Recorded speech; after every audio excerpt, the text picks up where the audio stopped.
नमस्कार, मैं राजनीतिक परिवार में पैदा हुआ। जब मैं छोटा सा था 1980 में प्रियंका और मैं घर में लेई बनाते थे, रात को निकलकर पोस्टर चिपकाते थे। चुनाव समझता हूं, 20 साल से मैं स्वयं चुनाव लड़ रहा हूं।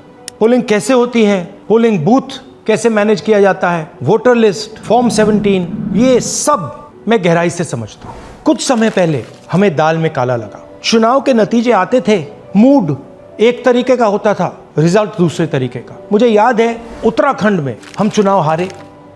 बाद में मैंने कैंडिडेट से पूछा कि जहां रोड शो हुआ था वहां जाके देखिए हमें कितने वोट मिले। हजारों लोग आए थे, पोलिंग बूथ में किसी ने वोट नहीं किया। यह असंभव था, यह हो ही नहीं सकता। उसके बाद छत्तीसगढ़ और मध्य प्रदेश के रिजल्ट, हमें लगा कुछ ना कुछ गलत हो रहा है।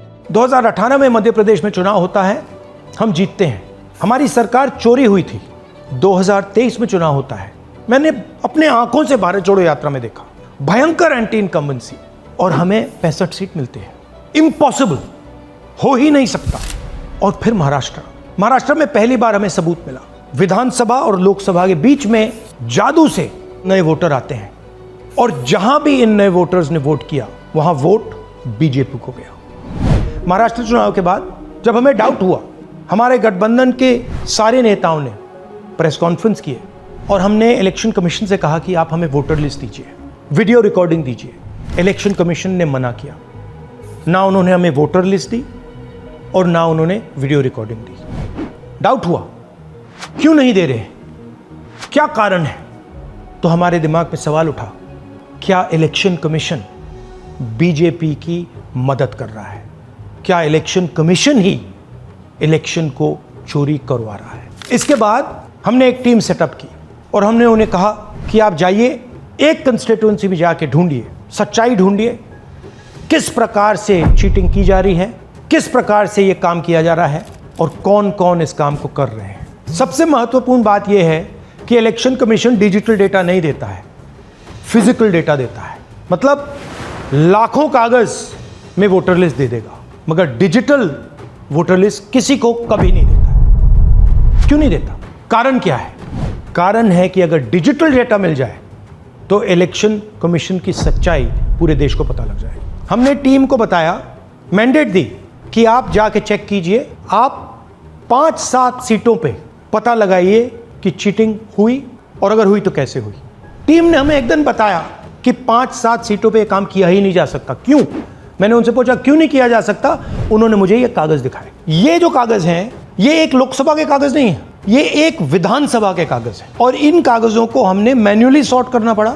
और पूरा का पूरा काम जो हुआ है, इसमें 6 महीने लगे हैं, और एक असेंबली सीट में हम ये काम कर पाए हैं। क्यों? क्योंकि डिजिटल डेटा नहीं दिया जाता। अगर इलेक्शन कमीशन ने हमें डिजिटल डेटा दिया होता तो हम ये कार्रवाई पूरे देश में, हर लोकसभा में, हर विधानसभा में 15 मिनट में करके दिखा देते। हमारे पास अनलिमिटेड रिसोर्सेज नहीं है, इसलिए हमने ये रिसर्च सिर्फ एक लोकसभा में, एक विधानसभा सीट में की।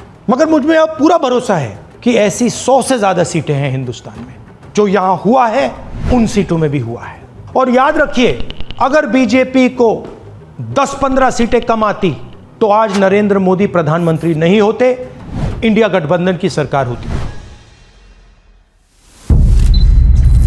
जांच ने 5 तरीके की चोरी पकड़ी है। डुप्लीकेट वोटर, जिसका मतलब एक वोटर के नाम वोटर लिस्ट में अनेक जगह आ रहे हैं। फेक एड्रेस, मतलब एड्रेस है ही नहीं, या फिर house number 0। Bulk voter in single address, मतलब एक छोटे से घर में 40, 50, 60 लोग रह रहे हैं। इनवैलिड फोटोज, छोटी सी फोटो है या फिर फोटो ही नहीं है, और वो जो छोटी फोटो है वो दिखती भी नहीं है। कौन है, किसका चेहरा है, नहीं पता लग सकता। Misuse of form 6। Form 6 first time voters के लिए होती है, मतलब जिनकी एज 18-20 साल की हो, मगर वोटर लिस्ट में 90 साल के लोग फॉर्म 6 का प्रयोग कर रहे हैं। चुनाव में 6,50,000 वोटर थे, उसमें से 1 लाख चोरी के थे। अब मैं आपको 5 उदाहरण देता हूं। ये देखिए, गुरकीरत सिंह डांग, इसका नाम 4 अलग अलग बूथों पे आता है।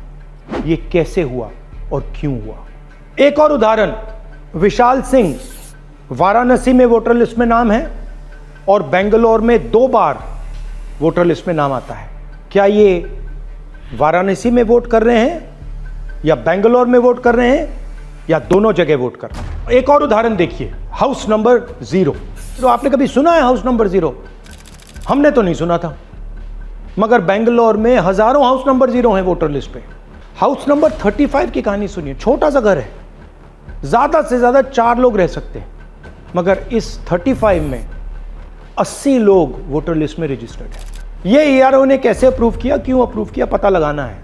अच्छा, अब ये देखिए वोटर लिस्ट, इनकी फोटो देखिए, या फोटो है ही नहीं या फिर छोटी छोटी फोटो है तो दिख नहीं सकती। इन वोटर आईडीज पे वोट दिया गया है। अब मैं आपको बताता हूं शकुन रानी की कहानी। फर्स्ट टाइम वोटर बनी है, 70 साल की आयु है। एक बार फॉर्म 6 का प्रयोग किया और उसके कुछ ही महीने बाद दूसरी बार फॉर्म 6 का प्रयोग होता है। 2 बार इनका नाम वोटर लिस्ट में आता है और फर्स्ट टाइम वोटर की लिस्ट में आता है। ये फर्स्ट टाइम वोटर हो ही नहीं सकती। तो क्या शकुन रानी जी ने वोट किया या किसी और ने शकुन रानी जी के लिए वोट किया?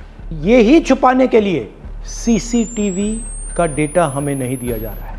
और ये शकुन रानी जी अकेली नहीं है, ऐसे हजारों लोग हैं जिन्होंने फॉर्म 6 का प्रयोग करके 2-3 बार वोटर लिस्ट में नाम डाला है। हमने पहले इलेक्शन कमीशन से इलेक्ट्रॉनिक वोटर लिस्ट मांगी थी, CCTV फुटेज मांगी थी। उन्होंने अपना काम नहीं किया, हमें नहीं दिया। फिर हमने अपना इन्वेस्टिगेशन कराया, RTI भरे और हमारे पास डेटा आया। भाई और बहनों, सच्चाई यह है कि हिंदुस्तान में इलेक्शन कमीशन और BJP मिलकर इलेक्शन चोरी कर रहे हैं। ये पूरा का पूरा सबूत ब्लैक एंड व्हाइट में आज हमने आपको दिया है। इलेक्शन कमीशन जानता है कि हमने उनकी चोरी पकड़ ली है, इसीलिए SIR आया है। ये SIR जो है इंस्टीट्यूशनलाइज चोरी है। इलेक्शन कमीशन खुलकर बिना डरे BJP के साथ मिलकर चोरी कर रहा है। और ये जो SIR है, इसका लक्ष्य गरीबों का जो हक है, उनका वोट जो है, उनसे चोरी करने का है। मैं आपको एक और बात बताना चाहता हूं। इस पूरी इन्वेस्टिगेशन में हमने वोटर एडिशन को देखा है, मगर जितना एडिशन होता है शायद उससे ज़्यादा डिलीशन होता है, सब्ट्रैक्शन होता है। तो ये सिर्फ एक मेन तरीका हमने पकड़ा है, दूसरे तरीके पे हमने इन्वेस्टिगेशन की ही नहीं है। मैं इलेक्शन कमीशन और इलेक्शन के ऑफिसर्स को साफ कह रहा हूं, आप जो कर रहे हो गलत कर रहे हो, ये ट्रीजन है, देश के खिलाफ है।